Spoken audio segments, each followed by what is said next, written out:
Yeah, good evening, Lauren and Chad. This is a very intense situation. A lot of law enforcement here. This is huge, police officers say, getting a murder suspect off the streets. This was a 12-year-old boy that was killed. I've seen tears.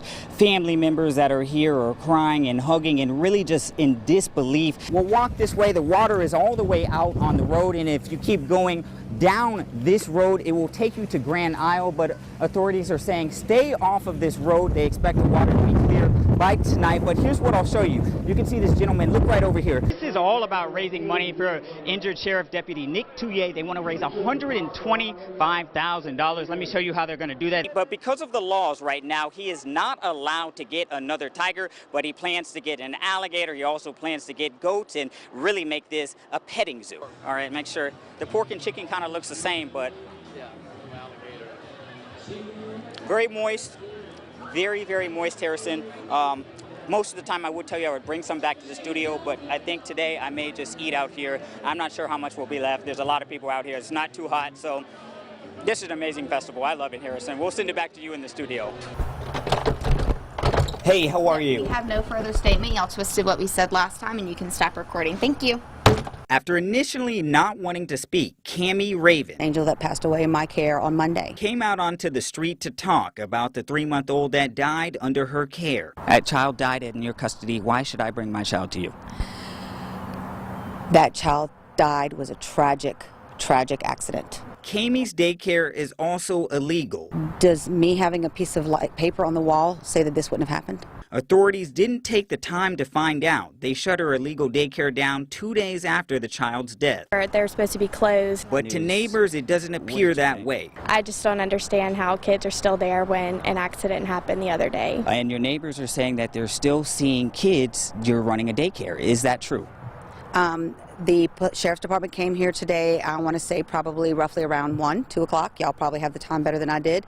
And they worked alongside with me, getting in touch with my parents, asking my parents to come pick up the children. When the 3-month-old passed away, Cammie wasn't in compliance. I have 7 kids or more, you need a license, and you had 10. I had 10. It's not the first time the state has had a complaint against Cammie. The state says 7 or more kids requires a license for a daycare. Why didn't you have a license? Because of the restrictions that the licensing board puts on you. And she says not having a license is not about money. It's about the care she provides. I want that personal service that not other people can provide. I want to be able to allow parents to still do their job if their child has a runny nose. But the 3-month-old that passed away under her care was fighting a cold at the time. Now, Cammie goes on to say tomorrow she will be having a meeting with the Department of Education, who is over licensing, and authorities at 9:30 a.m. in the morning. Of course, we'll be there and we'll keep you updated if she'll be back open for business or not. Imagine just waking up every morning, walking into your backyard, and having a stream of sewage just running right through it. Basically smell like a porta potty. A strong smell Bryson Scott noticed in his backyard. It's smelling like it's a lot of feces and, urine. It's a stream of sewage running through his yard. Coming all through here.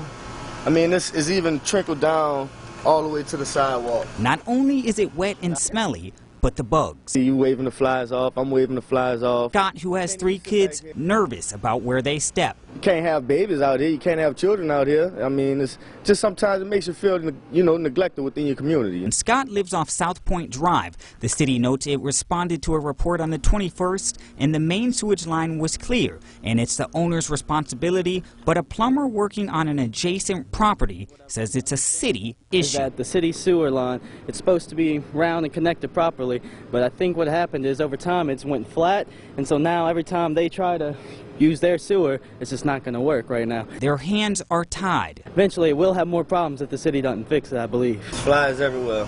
Scott won't be using his grill anytime soon until somebody does something. I would like to see it be fixed immediately. And we've learned just within the last hour, the City Department of Environmental Service is sending out a truck tonight to clean out the service line and the main line, and they should actually be able to see what is causing that blockage. We'll keep you informed on what happened. Reporting for Local 33 News, I'm Justin Campbell.